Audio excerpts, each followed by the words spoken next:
He came in one day, was like, make some good money over the weekend. I'm like, cool. We kept going on with the session, he working out. He tapped me, he's like, I made $6 million over the weekend. So in my eyes, I'm like, blown. Like, how? Mm-hmm. How can I get there? Mm-hmm. What's going on? Yeah. He said, start with saving $500 a month. And it's something so minute and simple. But then he wrapped it to me this way and was like, how did you start looking how you looked? He's like, did that happen overnight? I was like, nah. He was like, you do the right nutrition, you do the right workouts, you get the right sleep. Yeah. You got to do it all to make it happen. So he's like, you got to put that aspect.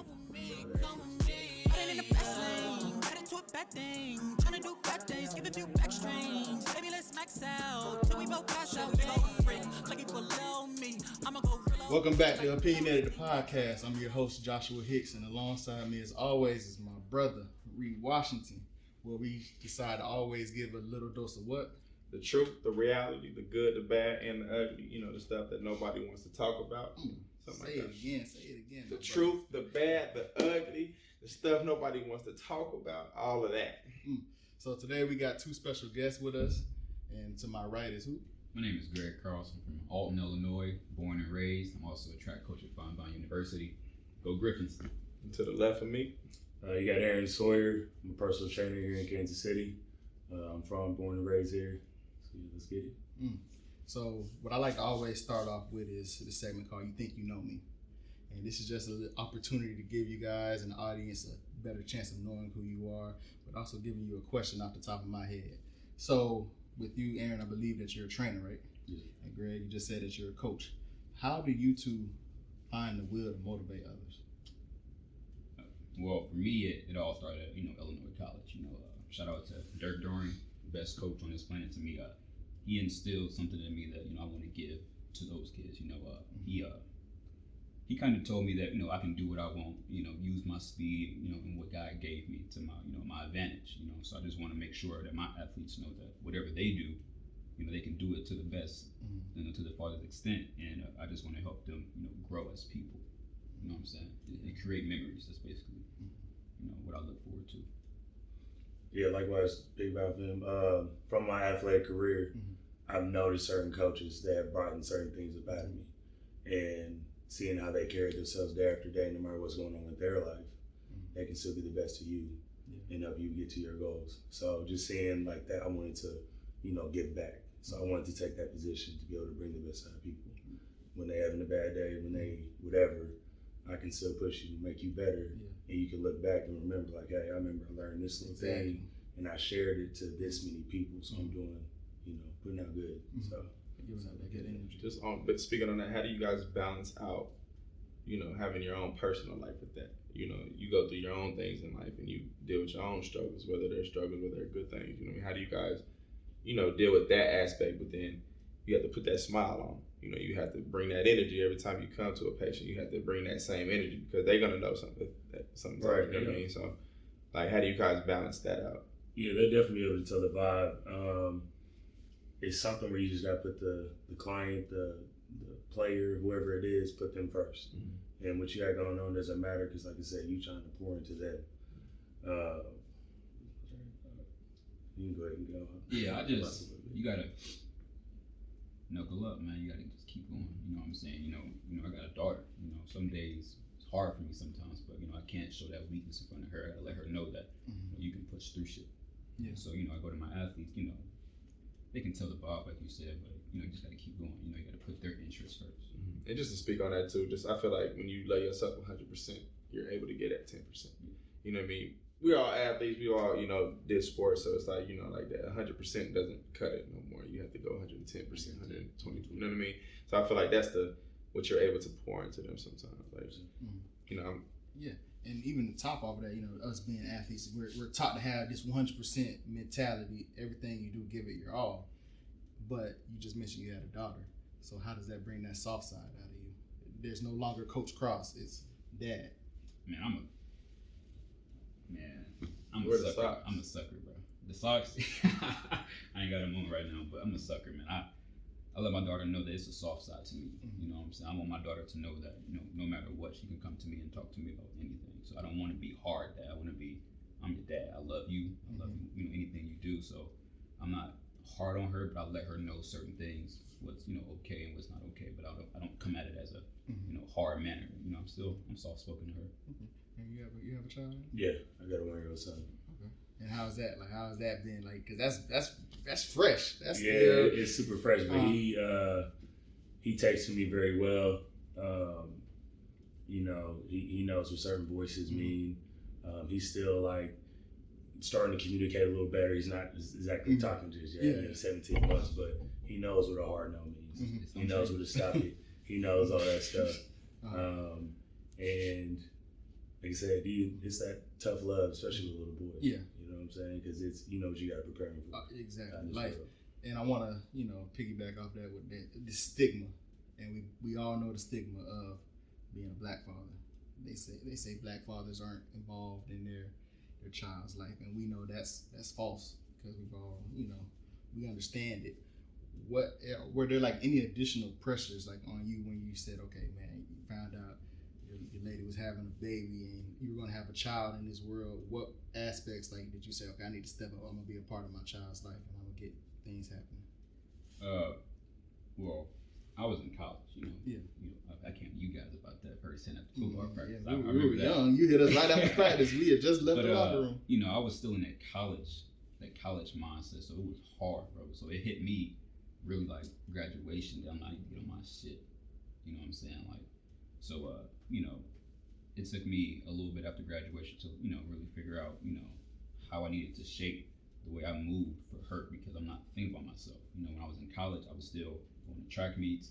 I was, going to parties, you know what I'm saying? I had to study and stuff like that. But, I started off by going home like every weekend, you know what I'm saying? I would go home, Saturday after a football game, wouldn't get back to Sunday or probably Monday morning, So, I made time, but, really after college is when I had to, put on my big boy shoes and, Step up to play. Yeah.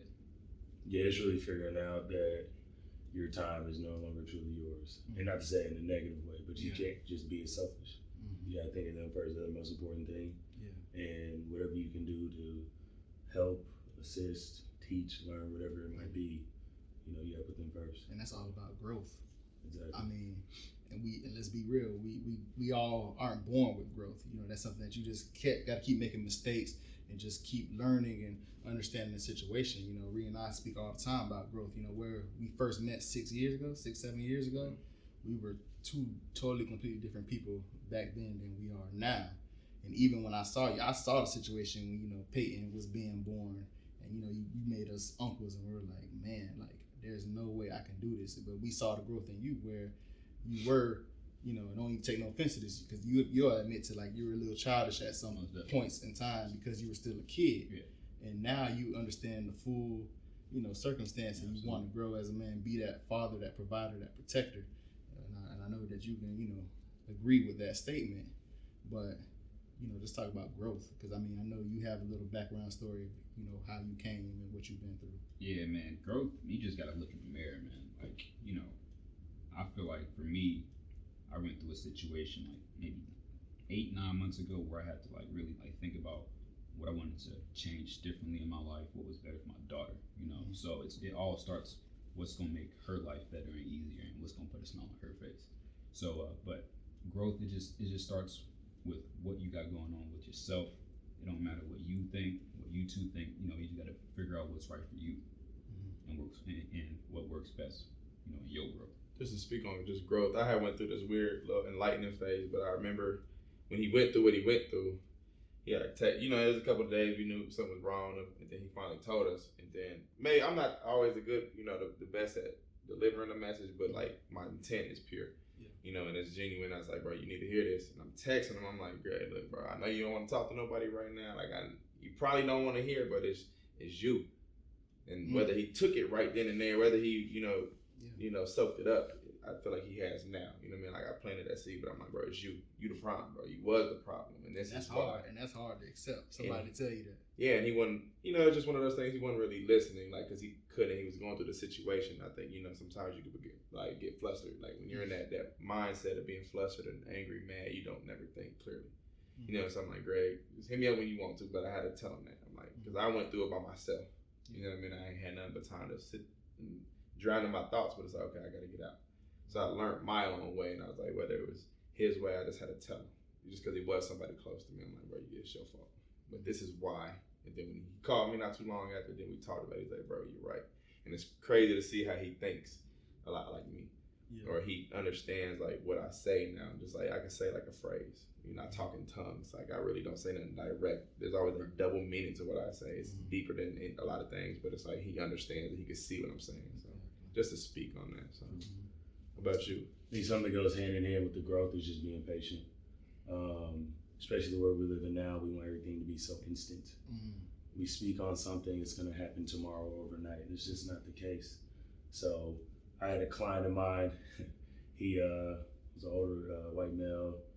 Used to be a doctor. He went into some investments. He came in one day. Was like, made some good money over the weekend. I'm like, cool. We kept going on with the session. He working out. He tapped me. He's like, I made $6 million over the weekend. So in my eyes, I'm like blown. Like, how? How can I get there? What's going on? Yeah. He said, start with saving $500 a month. And it's something so minute and simple. But then he wrapped it to me this way and was like, how did you start looking how you looked? He's like, did that happen overnight? I was like, nah. He's like, you do the right nutrition, you do the right workouts, you get the right sleep. Yeah. You got to do it all to make it happen. So he's like, you got to put that aspect into other aspects of your life. If that's financially, if that's within a relationship, if that's starting with a job, whatever you're trying to obtain is not going to come overnight. And that's when we get stuck in that of we're not patient enough. You know what I'm saying? Yeah, I think a lot of times, we, like you said, we want everything instant. Like I say, a lot of people want participation trophies. This, us being in the new year and, it's fresh start 2021, everybody's gonna go to the gym, right? Everybody wants that gym body. After a week, oh boy, y'all can't tell me I don't look good. I don't did abs. I look good. Going in week 2, you're like, man, that ice cream looking good. I don't know. Hey, I can't go to the gym anymore, man. Like I'm tired of this. Like, it's hard because we want that instant gratification. We want that. I went to the gym all week. That's how my body needs to look. No, you. It's a whole lifestyle.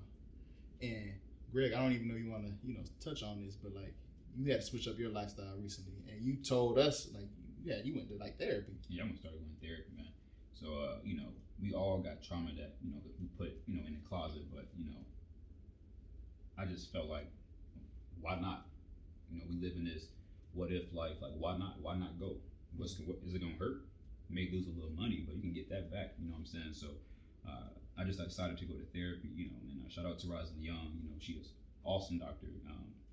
She just, pointed out stuff that I didn't know about myself. You know what I'm saying? Like why I do this, why I react to these ways. Maybe it's because of what happened in your past life. Maybe it's some stuff that happened when you was a kid, or, just situations, me being, a bigger kid when I was younger, I got bullied, and that anger may lead to anger somewhere else that, don't even need to be there, you know what I'm saying? So it's just, like my siblings, like I don't have full siblings. So, I grew up with half siblings and, I just, I felt the type of way about that on some low key stuff. It may sound weird, but it's like, I don't know what a connection with at the time I didn't know what a full sibling was. But, as I grew, I'm like, man, that's great. Like we still blood, like, you couldn't make us closer. And I had a lot of hurt in that as a kid. Like I think I was selfish and and not mature at the time. You know what I'm saying? So, but just stuff like that, like little stuff adds up over time. It may seem so small to y'all, but stuff added on top of other layers, it turns into a big ordeal. You know what I'm saying? So that's really a big thing. Just talking about just the therapy, like as men, we're taught, nobody cares about your feelings. Yeah. You got to be a manly man, have your chest out, shoulders back. Nobody cares, what you're going through, because we all have something that we're going through. So just like even when you first initially told me that you were going to therapy, I was like, man, that's pretty cool. Like maybe I might need to go, talk to somebody. But I found my piece where I'm a writer, so I put my life in my books. And there's might be things that might be pent up that nobody knows about, but in my writing style, I can say, I've been through this, or I'm dealing with this right now. How did I overcome this, trial like in my life? So I definitely think the importance of therapy is crucial. Just to speak on the therapy, how you kind of you said you lied and you said you shrugged it off like, no, I'm good. I think talking to Bam, somebody that I look up to, just in general, he kind of explained like why men are the way they are and why women are the way they are. He was like, with a man, your father raises you a certain way. You know, you have to know what he says. You have to know what he means by what he says, even if it's like the smallest of things, like don't touch that. Why? You already know what's about to happen if you touch that. You're gonna get in trouble. It's gonna be hot. You're gonna hurt yourself.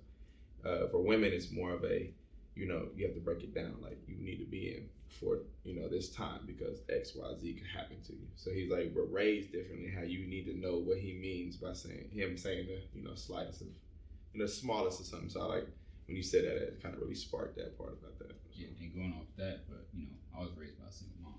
You know what I'm saying? My mom was like, it may sound crazy, but she's like my dad too. My mom used to tell me, man up in situations. We met her.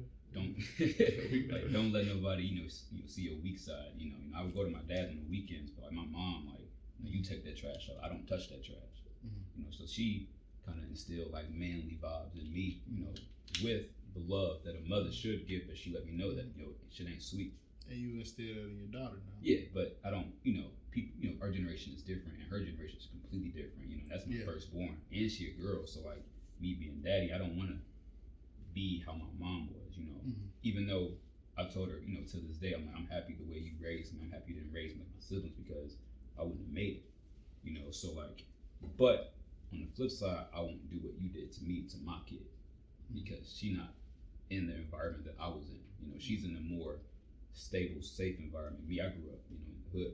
You know what I'm saying? So any quick decision, I could have been on the wrong end. You know what I'm saying? So speaking on that, do you feel like you should like things how the way you were brought up? Do you try to do it differently, or do you see a lot of how you were brought up that you're teaching yours? I mean, by nature, you know what I'm saying? We are gonna, teach them our experiences.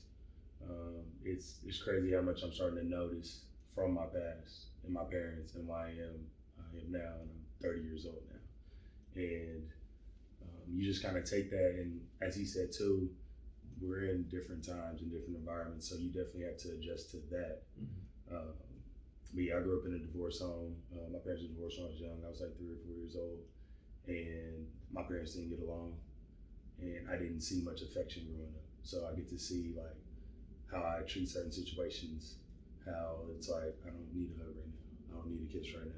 I'm just good. I'm chilling. I'm very monotone about stuff. I'm very emotionless. And I can see that now from the way I was raised, because I didn't see like my parents ever kiss. I didn't see them ever like have any type of love, affection. It was only fighting and hate. You know what I'm saying? Court, hate. My mom doing my dad super dirty. You know what I'm saying? Or in my eyes, that's what I'm seeing, and I'm not understanding stuff. My dad just saying like, when you get older, you understand this. So then I get myself into a situation where I have my ex-girlfriend, which is my baby mama, treat me somewhat the same. You know what I'm saying? Do you feel yourself reacting because of what you know how it was done to your father? Yes, initially. I mean, initially you want to be angry. Yeah. Initially you want revenge. You know what I'm saying? But that's not going to get you anywhere. And honestly, it's going to put you in a place where you're not going to be able to be the best father that you can. And the opportunities that you get to be that father, if it's one day out the year, if it's every 6 months, or if it's every day, you got to take advantage of it. That's crazy. I wanted to, I forgot it. I lost it.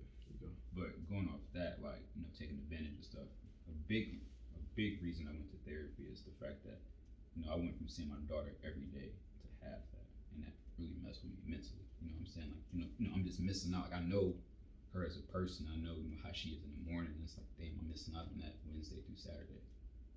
So I just felt like a piece of me was missing, bro. And I just, my house, you sit and it's quiet, bro. And so I was just sinking into a hole. And I'm like, man, I need to do something, because I'm gonna do something, Yeah, you had noise, you had her there every bro, single day with you, to now you're living by yourself. Like, you started hearing thoughts, you ain't want to hear, bro. Like, damn, like, I ain't know how much, she was helping me. People may say, to our kids, we are heroes, but to me, my daughter, my superhero. So I look at her. What do you mean by that? If you can elaborate. I'm just, I look at her. I'm like, man, she don't know how much, she's doing for me. Like, you saved me. Like, you're the reason why I'm going hard. So she, like, in a way, it's like she's protecting me from doing something that you're not supposed to. I'm not supposed to. Like, I may be with her on a Saturday, but if she wasn't there, I probably would have been out, and who knows what could have happened. It's like, in a way, like, you saving me and you don't even know it. It's like, you my superhero. So that's how I look at it. Good. It's crazy. So, just to elaborate on my situation, be completely transparent. I broke up with my ex-girl probably 6 or 7 months ago at this point. We got our son and everything last July, and she's definitely put me through like the ringer of seeing him. And like I said, the first emotions, you want to be angry, you want revenge. Long story short, put myself in a situation where I acted out, and I acted out of that anger and wanting revenge, but it was more so being talked to in a way that I'm not used to being talked to, and I couldn't react. Just through text messages. Yeah. And we had broken up, and then it starts to be just like from her side, super demeaning, super down, belittling stuff she's saying, and I'm knowing like this can be used in court. So if I go back and forth with her, you know what I'm saying, I'm liable whatever I'm saying to her. So I'm not saying anything. I'm just reading this stuff. You know what I'm saying? So over time, it's getting to me. And I'm saying I'm cool, and I honestly thought about going to therapy. You know what I'm saying? And I didn't, and I probably still need to. But aside from that, long story short, me and her got an altercation. I ended up breaking her windshield. She hit me first. But anyways, I don't know how much I can say on that because of the court stuff. But anyways, I acted out. I damaged her vehicle and ended up going in for it. Got out the next day. But from that situation, I didn't get to see my son from October 11th till yesterday. Yes, sir. 101 days. So I see myself, dark thoughts happening 100%. You know what I'm saying? I see myself getting emotional. I want revenge, want to do something on social media, want to call her, want to text her, want to pull up on her. You know what I'm saying? And you find yourself, the people around you can help out a lot too. Ashley helped me out tremendously. I can't thank her anymore. Just to be that second little voice to be like, you don't need to be in the mud with the pigs. You know what I'm saying? Because they're going to try to get you in there all the time. They're going to entice you. They're going to tell you to do this. They're going to try to bring this emotional value in if you ain't got any type of control or any type of ground in your situation. You'll go right back to what you know, and that's acting out. You know what I'm saying? Going off what Reese said when he called me, he was like, it's you. And you got to realize like certain actions that you do is like, you decided to do that. Like you put yourself in that situation in a way. So like when you told me that, I'm like, man, like I did put myself in a situation. You know what I'm saying? I did allow myself to be set up like this, or I did do this, and then something happens. Like I did that. You can say that. She did this and she did that. But at the end of the day, you here, so you decided to be here. You know what I'm saying? Like you here. You know what I'm saying? So you got to put. It all starts with looking in the mirror. And I got to get myself together. So that little talk we had really helped me out in a lot, in many ways. Bro, I'm like, man, like shit, it is my fault. You know what I'm saying? So you just gotta like have good people around you. Don't fall to the bull, and just get yourself together. And I feel like speaking on that, like I think it helps you. We started this episode off with growth. You know what I mean? I think like it kind of show you what you look for in a person. You know what I'm saying? Like you said, Ashley, just saying that probably stuck more than anything. You know what I mean? Her having your back just with the smallest thing that you probably never heard that before because you probably used to reacting. And then you had somebody like, no, you don't need that, and this is why. But then you took that part like, damn, like she has me. Because on the other episode, we kind of spoke about knowing that person has your back. You know what I mean, and that makes that comfort feeling. And I think you have to go through some type of pain, some type of hurt, to kind of enter that realm of growth and what you look for. Like again, I look for like your morals, your values, how you think. Some that Josh has taught me, like, okay, somebody don't have a 5-year plan, they don't know what the hell they're doing. So I've asked people like, what's your 5-year plan? Or like, he told me like to start asking girls like just simple questions that they probably never really think about, like what makes you happy. And I had a girl tell me that paying bills on times made her happy, and that threw me off. I'm like, you know what I mean? So he's also helped me grow just from like going through my own hurt. He just say something simple like that, and it's just like, man, that means a lot to me. You know what I mean? So, but no, we're gonna go into this segment called Read Spill. So we're gonna bring a little substance. We already have a lot of it in this episode, but we're gonna dig a little deeper. And I kind of wanted to touch base on. We was already flowing. I want to kind of bring it back, but do you guys think the way that pain, does it change the way you operate, whether it's good or bad? Yeah, I mean, pain comes with lessons, right? So you have to go through this dark place. And I think we've all been through a dark place in our life where, whether it was really dark or it was just, a lesson. It's like, hey, I told you, you should have learned, you should have listened. But he say that a lot to me. Yeah, I mean, he say that a lot. I always say, man, hey. I say that a lot. But, pain makes you who you are. It does. I mean, whether we want it or we don't, it makes you who you are. So, I mean, that's just my quick little 2 cents on that. Like, people always say you need to forgive and forget. But me, I don't live by that. Like, I don't forget nothing because, that pain did something to you. And, in my head, it's like, I don't want to never go back to that. Mm-hmm. So I remember that pain that I was in and that hole I was in. I'm like, I ain't going back to that shit. And pause on that one. Like, one thing I like to tell people is like, okay, like when you enter in that new, let's say, again, like you broke up with someone, so you move on to this next relationship, right? And if you have that same pain, like, but what if that person who's entering your life now had nothing to do with that, and it's like you have to heal that pain because that next person, they could do that same thing on accident. It's harmless. They didn't know that triggered you. They could have been like, oh shit, that's my fault. Like, but you reacted in such a manner that it throws them off like, yo, you ain't had to talk to me like that. You know what I mean? So me, I feel like you have to heal that pain just in general to the point it's like, okay, you're whole.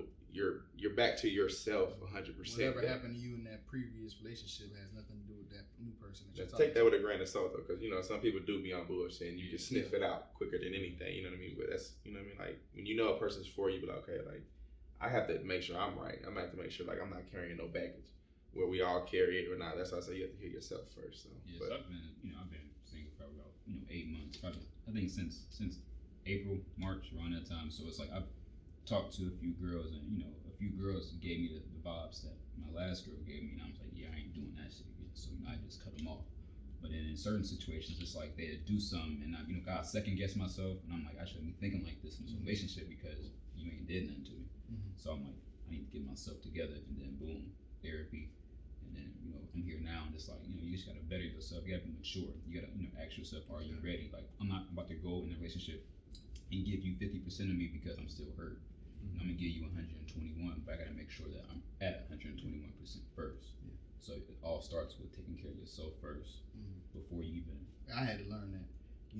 Me and Reed, we talk all the time, and I had a situation with a young woman. Her and I were kicking it for a little minute, and words hurt. People can say whatever they want to say, but I got hit with some text messages too, where they text you and they say stuff, and they know that you can't really respond, and you get called toxic, and you're like, I'm not toxic. But you have to look at yourself in the mirror sometimes. And Reed was like, man, take it with a grain of salt. But he was like, man, just reflect and look. And he might have gave you that same advice that he gave me. And I really had to look in the mirror and say, man, I was probably wrong in a couple of these situations. How can I better myself and fix that? That way that can never happen again in a future relationship.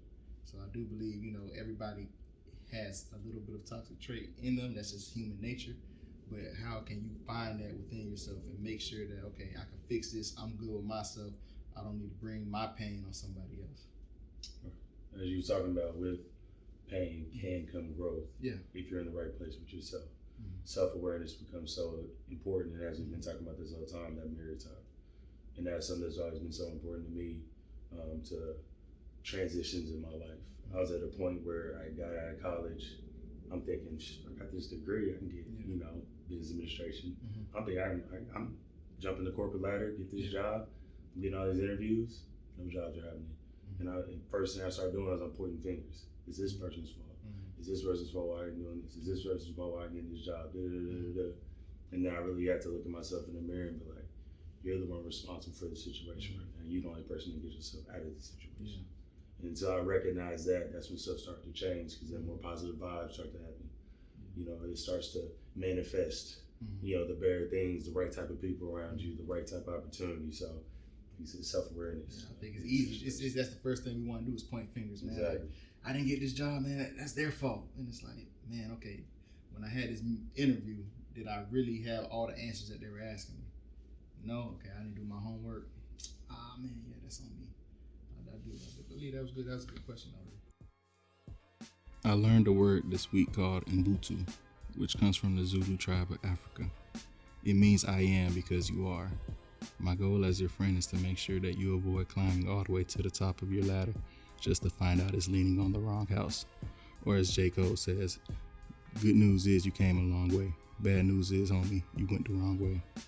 You can't tell your loved ones what you want them to hear when you should tell them what they need to hear. My success is your success, and vice versa. The achievements of others should never make you feel envy, but rather inspire you to reach new highs. So this week, be all you can be, and then add a little more to that. As always, God bless. Selah.